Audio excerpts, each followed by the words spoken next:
Tem uma frase muito conhecida no seio evangélico e eu diria até cristão, é de um teólogo luterano do século XVII, Robertus Meutenius. A frase é a seguinte: no essencial, unidade. No não essencial, liberdade. Em tudo mais, a caridade. Vamos começar por aí. Essencial. A unidade não é uma virtude necessariamente falando, é alguma coisa um tanto neutra. Por que eu digo isso? Como o senhor está falando que unidade não é uma virtude? Porque as pessoas podem se unir para o mal, não é não? Em Babel, todo mundo estava unido. O sentimento de arrogância, de presunção, unidos para a iniquidade. A gente vê muita união. Eu vejo um casal muito unido do Antigo Testamento. O rei Acabe e a rainha Jezabel. Que harmonia. Tem um outro casal muito unido também no Novo Testamento. Ananias e Safira. Que exemplo de unidade. Só que é para conspirar, para trair, para mentir, para matar, para tantas outras coisas. Uma coisa que a gente vê que a unidade é poderosa para realizações, sejam elas malignas ou benignas. Os fariseus, os religiosos, nos dias de Jesus se reuniram para matar, se uniram nesse tempo. Então a gente vê muita unidade perniciosa. Sabemos que no final dos tempos as nações se unirão debaixo da liderança de Satanás para marchar contra o arraial do povo de Deus. É Apocalipse capítulo 20. Olha a unidade das nações para o mal, para a destruição do povo de Deus. Mas eles vão cair do cavalo, o Senhor há de ter a vitória sobre todo o mal. Bom, de cara eu estou falando assim que unidade é uma coisa neutra, é uma arma poderosa, seja para uma coisa ou seja para outra. É poderosa. A unidade tem um poder extraordinário. Quando a gente fala de unidade cristã, existe um essencial. Não é uma unidade a todo custo. E esse essencial é a sã doutrina, é o amor, é a bondade, é a verdade. Não é unidade pela unidade. É a unidade em torno de Cristo, em torno da missão, é a obediência. Tem um outro exemplo de unidade não muito boa na Bíblia. Nos dias do sacerdote Eli, seus filhos Ofni e Finéias eram também sacerdotes e eles eram da pá virada, eles eram figuras malignas. Eles tinham o menor temor de Deus, eram mercenários, eles eram promíscuos, eles se valiam da sua condição de sacerdotes e assediavam as mulheres e se prostituíam com elas diante da tenda da congregação onde ali estava a Arca da Aliança. Eles simplesmente barbarizavam. E o sacerdote Eli, em nome da unidade familiar, não os repreendia devidamente e deixava rolar. Era conivente, complacente. Deus vem e pega pesado com Eli e diz assim: como é que você pôde? Por que é que você honra mais os seus filhos do que a mim? E aí um juízo pesado de Deus se abate sobre a casa de Eli e sobre todo o povo que estava debaixo daquela liderança. Então trouxe desgraça para toda a nação. Tem uma batalha, os filisteus se levantam contra eles. Aí eu já estou no capítulo 4 de 1 Samuel. Os filisteus se levantam, eles são derrotados. Os filisteus ainda estão à espreita, outras batalhas acontecerão. O povo de Israel, o exército ali derrotado, está em apuros. Então tem uma ideia, vamos recorrer a Deus. Tragam-nos a Arca da Aliança, símbolo da presença de Deus. E a arca foi trazida pelos sacerdotes, Ófni e Finéias. Quando eles se aproximaram, carregando a arca da aliança, os soldados ali no arraial viram de longe Ófni e Finéias, os sacerdotes de Israel, trazendo a arca da aliança. E eles ficaram empolgados, eles ficaram animados, eles começaram a glorificar a Deus. Deus está conosco, somos o povo da arca, não tem para ninguém. E eles começaram a fazer um culto de confissão positiva. A vitória é nossa. Se Deus é por nós, quem será contra nós? Não tem para ninguém, é nós da fita. Temos a arca. E esse culto foi tão fervoroso, eles fizeram tanto barulho, tanto fervor, que pôde-se ouvir todo o júbilo do povo de Israel no arraial onde estavam acampados os exércitos inimigos. E os exércitos inimigos tremeram na base, ficaram com medo.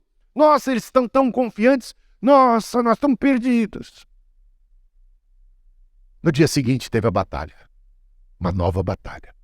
E o povo de Israel teve uma derrota cachapante. Mais de 30 mil homens morreram naquele dia. Ófni e Finéias morreram também naquela batalha. A arca da aliança vai parar nas mãos dos inimigos dos filisteus e é posta aos pés do Deus, o ídolo pagão Dagon, o Deus dos filisteus. E a notícia chega para o sacerdote, supremo sacerdote, o sumo sacerdote Eli. Ele, quando sabe que a arca da aliança foi parar aos pés de Dagon, ele tem um mal súbito, ele cai da cadeira e morre. A esposa de Finéias, que morreu na batalha, quando sabe de todas as misérias, de toda essa desgraça, ela que estava grávida, prematuramente dá à luz e bota um nome enigmático, um nome emblemático no filho. Icabô será o nome desse menino. Icabô, que significa foi-se a glória de Israel. Foi-se a glória de Israel. A arca da aliança foi embora. Nós estamos em desgraça. Icabô, a saga desta família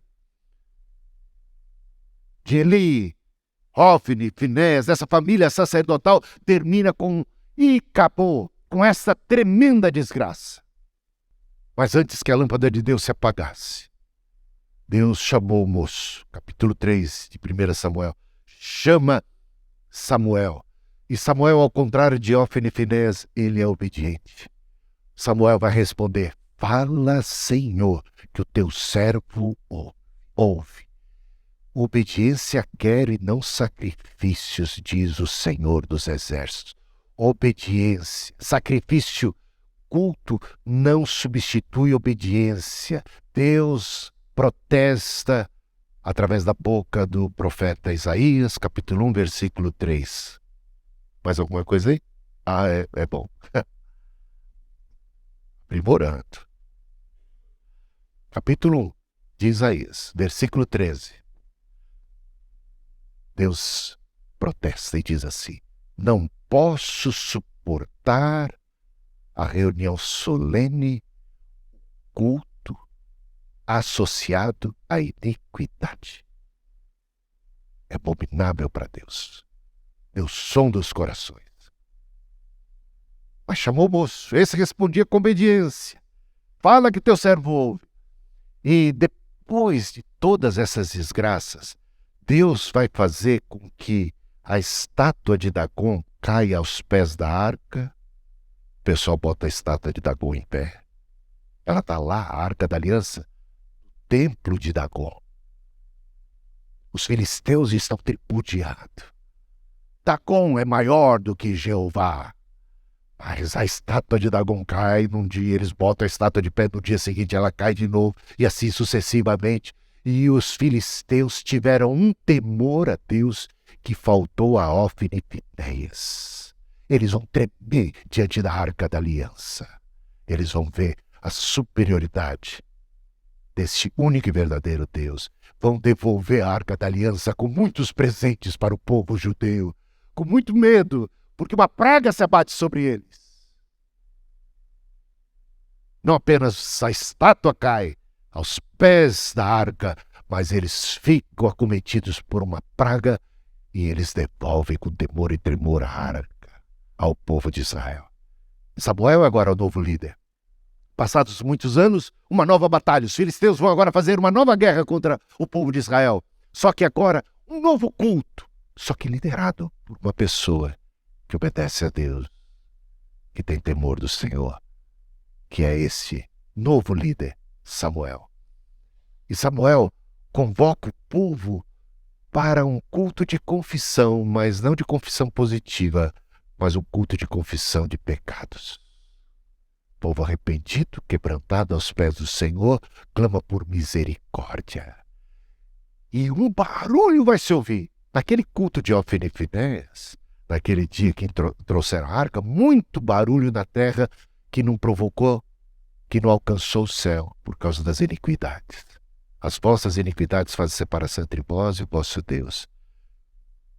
Tanto fervor, era um culto assim, fervoroso, para inglês ver, né? Sabe essa expressão, para inglês ver? É pro fome, é para apresentar, é alguma coisa, sabe, para os visitantes ficarem impressionados, mas não impressionou a Deus. Não é o barulho da terra que provoca o barulho do céu. Nada contra o fervor, mas quando ele é dissociado da essência, de corações contritos, de gente que teme a Deus, isso pode ser muito bonito, pode ficar bem na fita, mas não impressiona a Deus de modo algum. Agora, quando há um culto de confissão de pecados, quando tem gente de coração quebrantado e compungido, como disse Davi, coração quebrantado e compungido, tu não rejeitarás jamais. Isso alcança o céu e houve um barulho. Houve-se ali um barulho estrondoso, muito maior do que o barulho que aquele povo fez. O que aconteceu foi a derrota. O barulho agora é o Senhor vai trovejar dos altos céus sobre o arraial dos inimigos, dos filisteus que vinham para matar e destruir aquele povo que estava enfraquecido, que já tinha 30.000 homens, 30.000 soldados a menos, que estava muito fragilizado, à mercê da força do inimigo.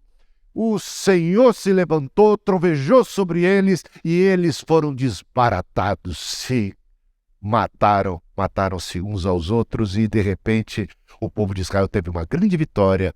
O Samuel faz um altar a Deus e ele diz uma palavra que também é emblemática. Ebenezer. Até aqui nos ajudou o Senhor. O que eu quero colocar para vocês, olha o contraste. E acabou, Ebenezer. Barulho, confissão positiva, derrota. Aqui, confissão de pecados, corações compungidos, o barulho do alto.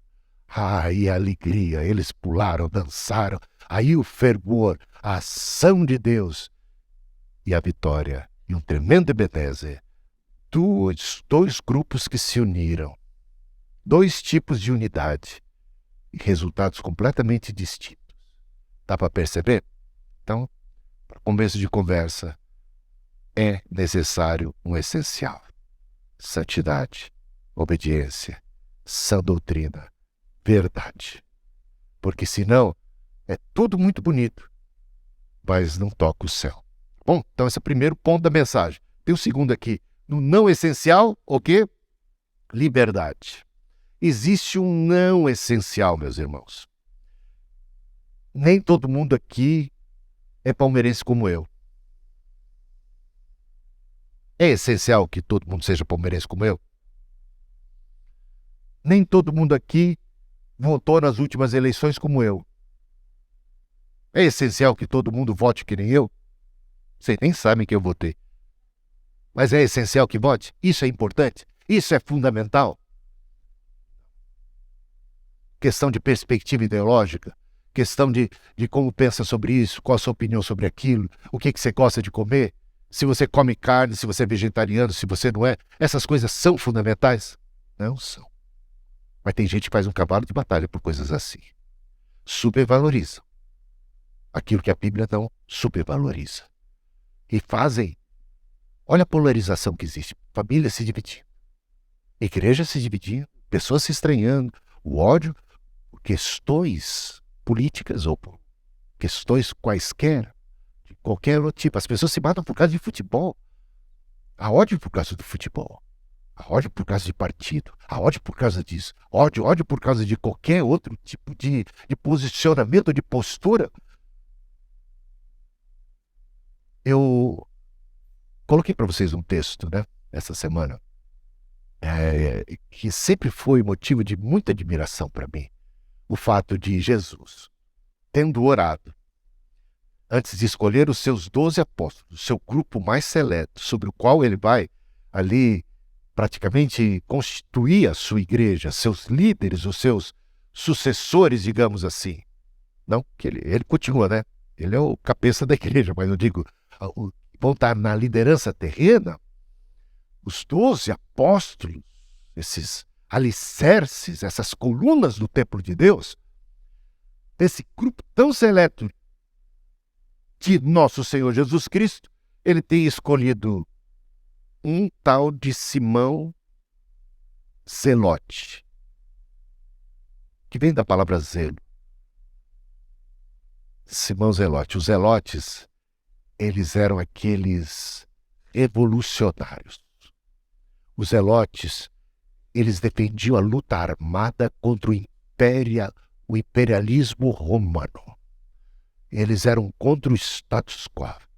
Eles queriam fazer uma revolução armada. E Jesus escolheu também um tal de Levi, que estava coletando impostos, um publicano. Levi, publicano. Publicano é alguém que está se dando bem com o status quo. É alguém que está mamando nas tetas do Império Romano. É um judeu que está se dando bem naquela situação. É alguém da situação. O outro é da oposição, tá entendendo? Esse publicano é um traidor da pátria. É alguém que serve aos interesses do imperador César, do Império Romano. Gente, Jesus escolheu botar no time dele de uma hora para outra. Você não houve um processo de discipulado anterior para botar no grupo. Não. Vocês vão estar no grupo e vão ser discipulados juntos. Ele pegou um palmeirense e um corintiano e botou no mesmo time. É um negócio assim. E é tipo gente da Gaviões da Fiel e da Mancha Verde, sabe? É um negócio assim. Gente que era... É Mancha Verde, né? Eu não posso errar no Palmeiras, né? Mas eu não gosto de torcida muito organizada, não. Fala baixo porque eles ficam bravos. Esse negócio. Fanatismo, né? Mas eles eram pessoas muito naquilo que faziam. Muito publicano. Muito zelote. E de repente Jesus juntou gente que pensava muito diferente.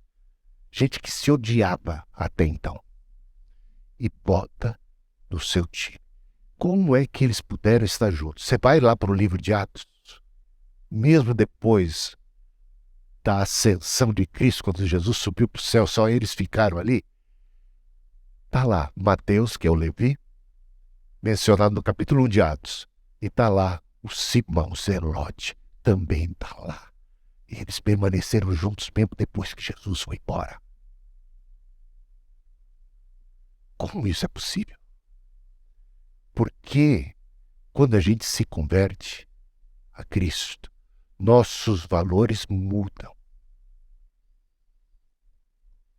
Alguém me perguntou certa vez, mas pastor, o senhor é de esquerda ou o senhor é de direita?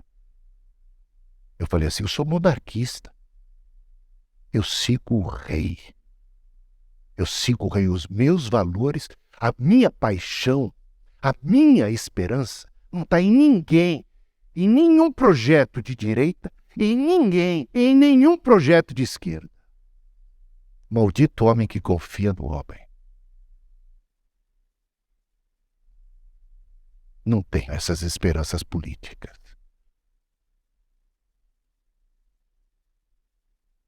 Eu sou de Cristo.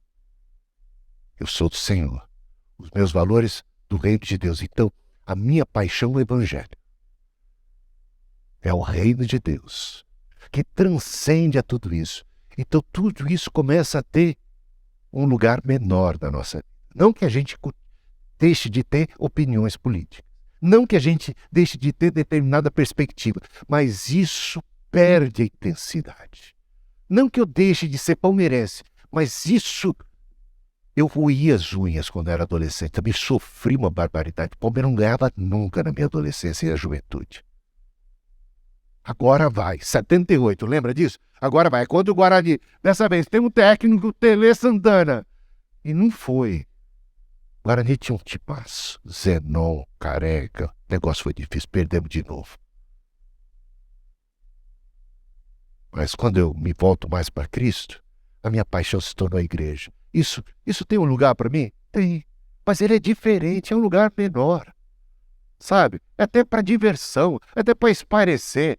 É até porque eu ainda ando nesse mundo, sabe? Eu piso nessa terra. Mas isso já não é a força da minha vida, a paixão, a minha fonte de alegria. Tanto é que quando o Palmeiras perde, olha, eu não perco uma noite de sono, não estou nem aí. É vida que segue. Não? É isso. Hã? Faz tempo que não perde também, né? Que beleza, né? Mas olha que bacana quando a gente pode ter essa dimensão de que aquilo que nos une, Cristo, é muito superior. Eu vi gente cristã muito apaixonada por política. Pode isso? Não.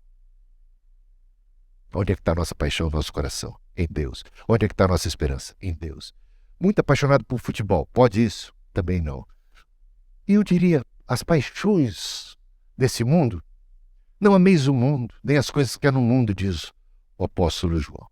Porque isso acaba rivalizando com Deus.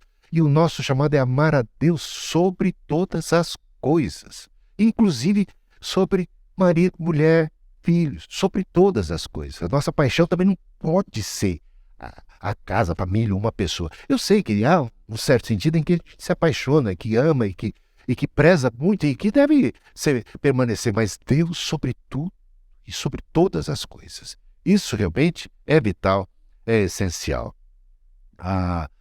Tem um texto da Bíblia, e aqui agora eu entro em todas as coisas há caridade. Eu convido vocês a abrirem Efésios capítulo 4. Não vou me alongar, tá? Vou deixar como lição de casa um aprofundamento nessas questões.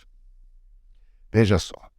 Por isso, eu, o prisioneiro no Senhor, peço que vocês vivam de maneira digna da vocação a que foram chamados.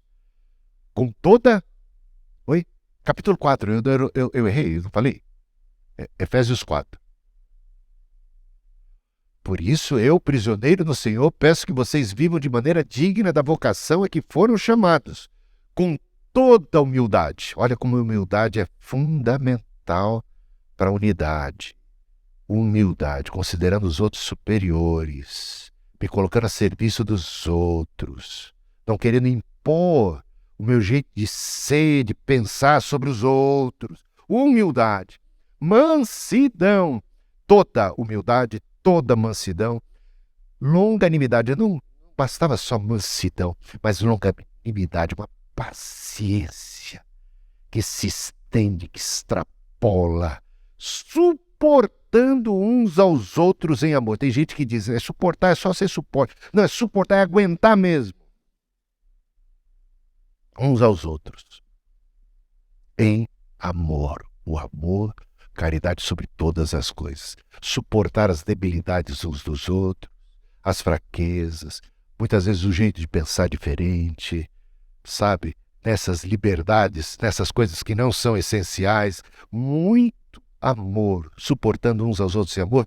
E aqui uma frase que eu acho que é de arrebentar a boca do balão, hein? Fazendo tudo para preservar a unidade do Espírito no vínculo da paz. Fazendo tudo para preservar a unidade do Espírito no vínculo da paz. E aí eu pergunto para você, você já fez tudo? Você já acha mesmo que fez tudo que estava a seu alcance? Você acha mesmo que já tem agido com toda humildade, com toda mansidão, com toda longanimidade? Você já tem feito tudo para suportar os seus irmãos em amor, irmãos e irmãs? Você faz tudo para preservar a unidade da igreja, do Espírito, no vínculo da paz? Há somente um corpo, meus irmãos, no qual todos nós, pelo Espírito Santo, fomos batizados.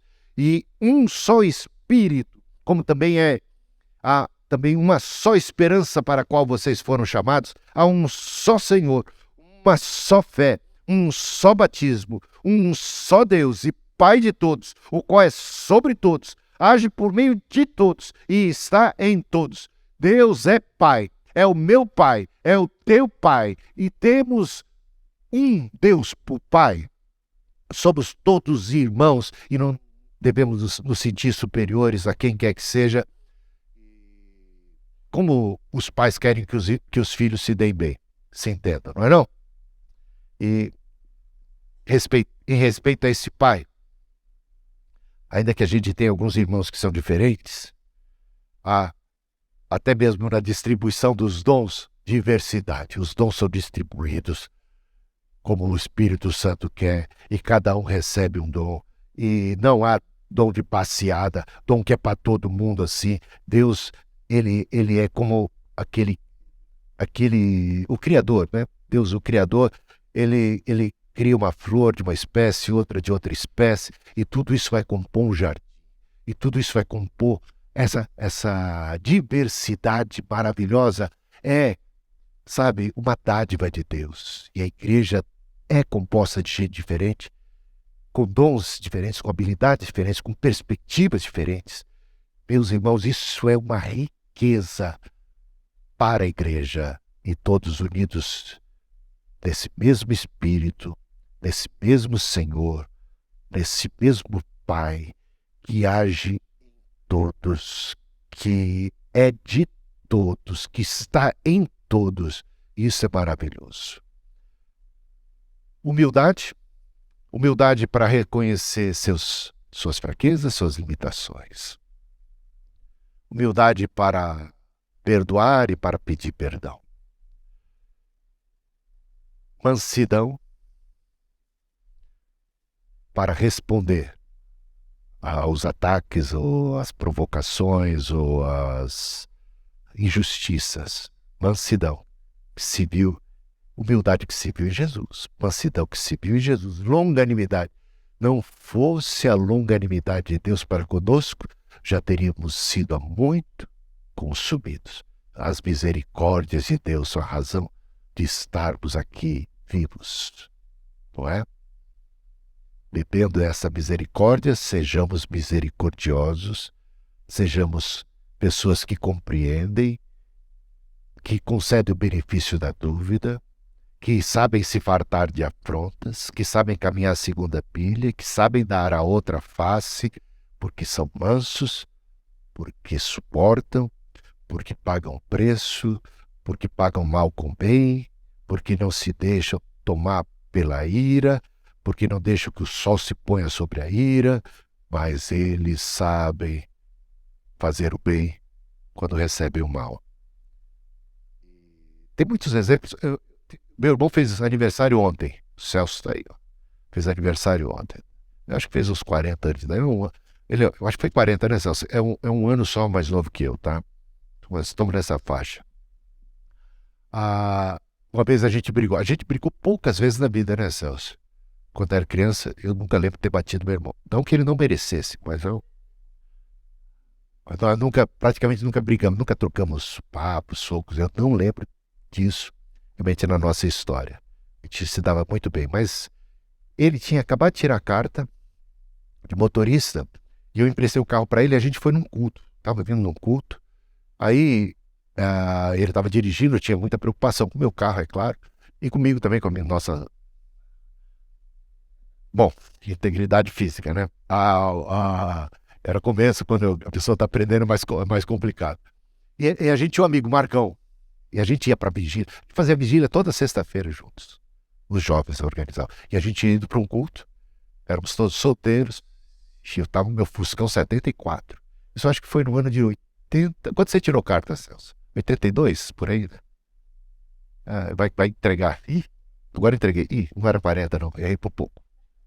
Ah, aí, indo de um culto, o Marcão lá atrás, a gente conversando animadamente, o Celso vai entrar assim, Moreira Guimarães. Acho que a Miruna dava amor naquela época lá para Moreira Guimarães.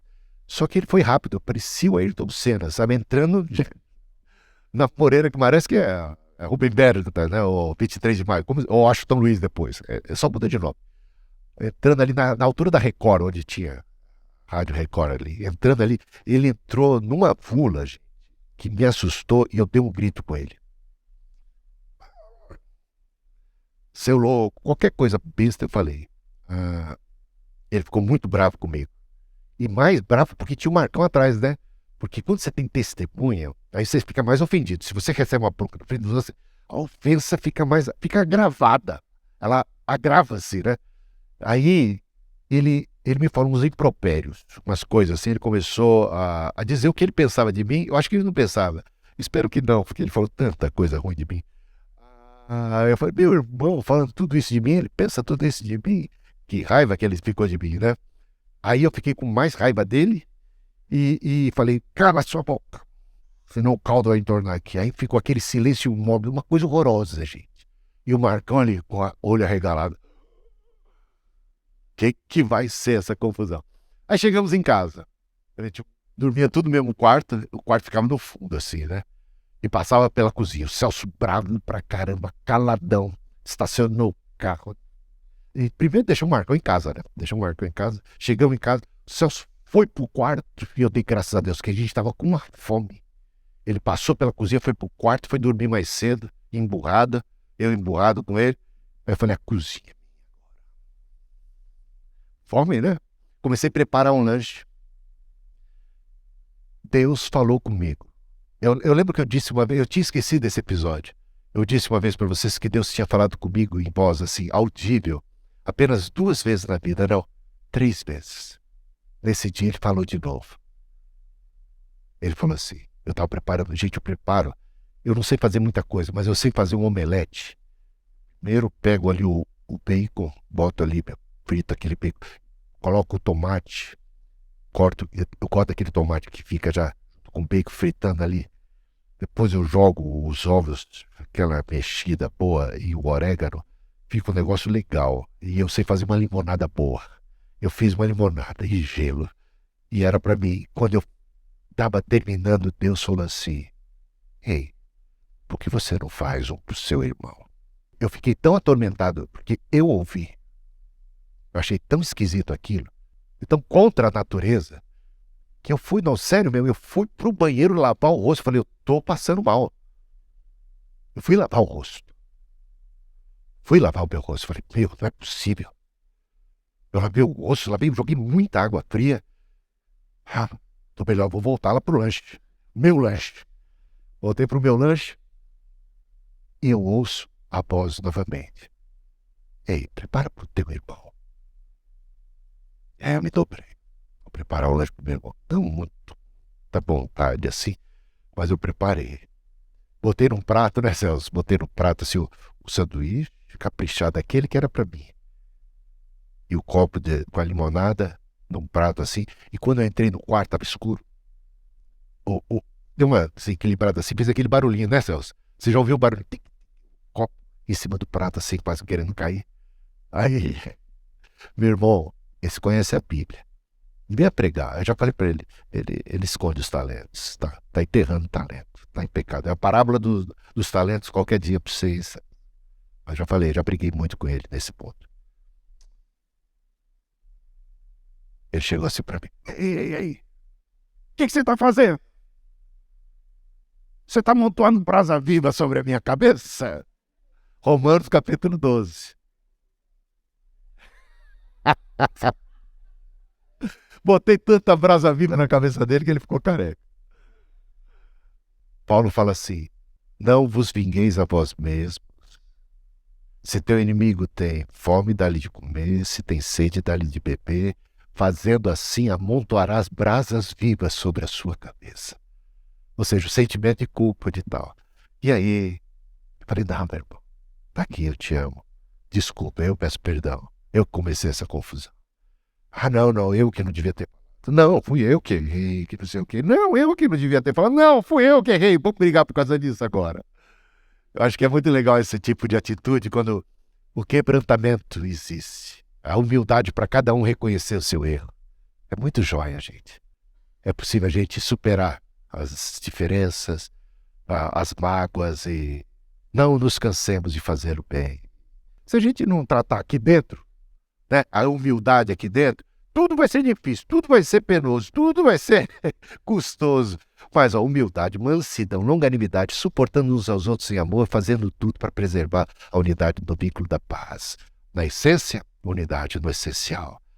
Não essencial, liberdade, respeito, tolerância, né, caminhar a segunda milha e tudo mais, o amor, a caridade que tome conta dos nossos corações, que isso sirva para você no seu ambiente de trabalho, que sirva para você ali na família, que sirva para você, eu diria, na igreja, né? Onde a gente precisa também, cada um aqui tem suas perspectivas, cada um tem também seu ponto de vista, cada um depende de alguma forma, então o respeito, o amor, a graça, o acolhimento, né? Para pessoas que vão vir aqui, de toda espécie, gente chega aqui quebrada, gente chega aqui, pode vir pessoas que estão vitimadas por terríveis incidentes da vida, que tem muitas coisas na cabeça, que precisam de muita ajuda. Então cabe aqui muita tolerância, muito amor, muito acolhimento, não um ambiente de juízo para julgar quem quer que seja, mas que acolhe e que tem muita paciência de deixar Deus operar naquela vida, né?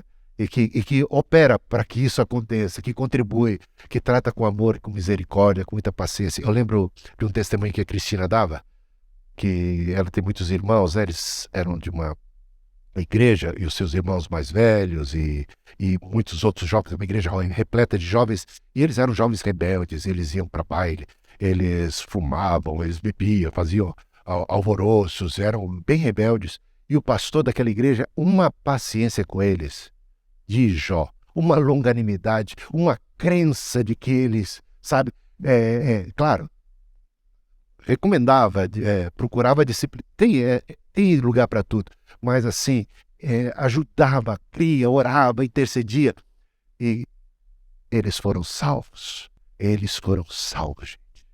Isso é maravilhoso. Às vezes a gente é muito ansioso com tudo e quer que tudo seja no peito, na raça, no nosso tempo. Não. Muito amor, muita paciência e graça, e a graça operando nos nossos corações e atitudes de um coração amoroso pode muito para a transformação da realidade. Amém. Eu ia falar tanta coisa a mais, mas eu acho que já falei até demais. Por hoje é só, pessoal. Vamos ter um momento de oração aqui?